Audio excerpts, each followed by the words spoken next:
বাবা বল্টু বললো ছাগলে নাকি আমাদের সব ফসল খেয়ে নিচ্ছে। রাজু খেলে খাক, আমি যেতে পারবো না, আমাকে এখন শান্তিতে খেতে দে। বাবা না গেলে কিন্তু মাকে বলে দিব। না না রাজু বলিস না, দাঁড়া আমি এখনই যাচ্ছি।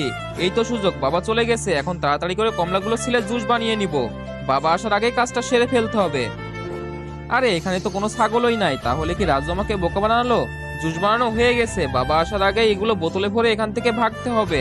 তাড়াতাড়ি গিয়ে দেখি আমার কমলাগুলো ঠিক আছে নাকি। বাবা তোমার কমলাগুলো তো এখানে। আরে এ কি, ছেলেটা কমলাগুলোর সাথে এটা কি করেছে? রাজু আজকে তোকে ছাড়বো না। কমলার জুস নেন, টাটকা কমলার জুস। এই বাবু আমাকে দুইটা দাও তো। এই নেন কাকু। ভাইয়া আমাদেরকেও দাও। এই নাও টাকা। অনেকগুলো টাকাই তো হয়ে গেছে, এখন দাদির জন্য ফ্যানটা কিনে আনতে হবে।